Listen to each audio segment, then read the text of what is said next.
Article 370 ചരിത്രമാണ്. അത് ഒരിക്കലും തിരിച്ചുവരില്ലെന്ന് കേന്ദ്ര ആഭ്യന്തരമന്ത്രി അമിത്ഷാ.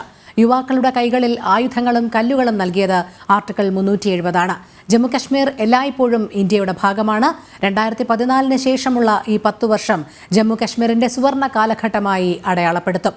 ജമ്മുകശ്മീരിൽ വരാനിരിക്കുന്ന നിയമസഭാ തെരഞ്ഞെടുപ്പിനുള്ള BJPയുടെ പ്രകടന പത്രിക പുറത്തിറക്കി സംസാരിക്കുകയായിരുന്നു അദ്ദേഹം. നന്ദഗോപൻ ചേരുന്നു. നന്ദൻ, വിശദാംശങ്ങൾ.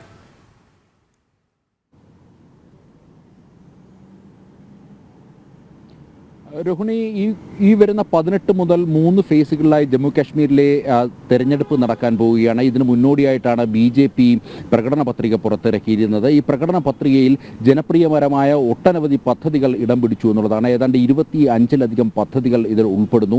ഇതിൽ ജമ്മു കാശ്മീരിലെ കാശ്മീരി ജനതയുടെ സമഗ്രമായ വികസനം, ഒപ്പം തന്നെ സാമ്പത്തികമായും മറ്റെല്ലാ തരത്തിലും ജമ്മു കാശ്മീരിനെ വികസനത്തിൻ്റെ പാതയിലേക്ക് എത്തിക്കുക എന്നുള്ള BJPയുടെ നിശ്ചയദാർഢ്യം ഈ ഒരു പ്രകടന പത്രികയിൽ വ്യക്തമാണ് എന്നുള്ളതാണ്. അതായത് അവിടെ സ്ത്രീകൾക്ക്, മുതിർന്ന സ്ത്രീകൾക്ക് ഏതാണ്ട് 18,000 രൂപ വർഷത്തിൽ നൽകുന്ന പ്രത്യേക പദ്ധതി, അതേപോലെ തന്നെ വർഷത്തിൽ 2 സൗജന്യ സിലിണ്ടറുകൾ നൽകുന്ന പദ്ധതി, അതേപോലെ തന്നെ വിദ്യാർത്ഥികൾക്കും നിരവധി സൗജന്യ ലാപ്ടോപ്പ് അടക്കമുള്ള നിരവധി പദ്ധതികൾ, അവർക്ക് യാത്രാബദ്ധ നൽകുന്ന അടക്കമുള്ള വിവിധ പദ്ധതികളാണ് അവിടെ ഇപ്പോൾ ഈ BJP വിഭാവനം ചെയ്തിരിക്കുന്നത്. ഇങ്ങനെ സമഗ്രമായ ജമ്മു കാശ്മീരിൻ്റെ വികസനത്തിനൊപ്പം തന്നെ ജമ്മു കാശ്മീരിൻ്റെ സുരക്ഷ കൂടി മുൻനിർത്തിയാണ് അവിടെ ഈ ഒരു ഇല്ലെങ്കിൽ മാനിഫെസ്റ്റോ തയ്യാറാക്കിയിരിക്കുന്നത്. പ്രത്യേകിച്ച് കാശ്മീരി പണ്ഡിറ്റുകളുടെ അടക്കം പുനരധിവാസം, അതേപോലെ തന്നെ ജമ്മു കാശ്മീരിൽ വൈദേശിക അക്രമത്തിൽ തകർന്ന ക്ഷേത്രങ്ങളുടെ പുനർനിർമ്മാണം അടക്കമാണ് അവിടെ BJP ഉറപ്പ് നൽകുന്നത്.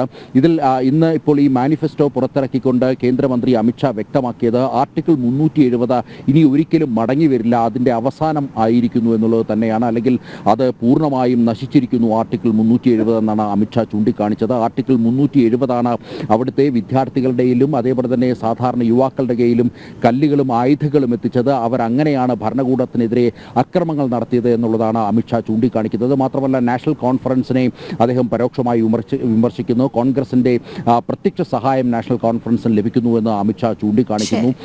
അതുപോലെ മാത്രമല്ല, ഈ നിരവധി മഹാരഥന്മാരുടെ സ്വപ്നമായിരുന്നു അവിടെ ഈ ജമ്മു കാശ്മീരിൻ്റെ സമഗ്ര വികസനം. അത് നടത്തുവാനുള്ള ബാധ്യത BJPക്കുണ്ട് എന്നുള്ളതാണ് അമിത്ഷാ ചൂണ്ടിക്കാണിക്കുന്നത്. ശരി നന്ദൻ. ജമ്മു കാശ്മീരിൽ വരാനിരിക്കുന്ന നിയമസഭാ തെരഞ്ഞെടുപ്പിനുള്ള BJPയുടെ പ്രകടന പത്രിക പുറത്തിറക്കി. അതോടൊപ്പം സമഗ്ര വികസനമാണ് ലക്ഷ്യം വയ്ക്കുന്നതെന്ന് അമിത്ഷാ വ്യക്തമാക്കുകയും ചെയ്തു. S നന്ദഗോപനാണ് വിവരങ്ങൾ നൽകിയത്.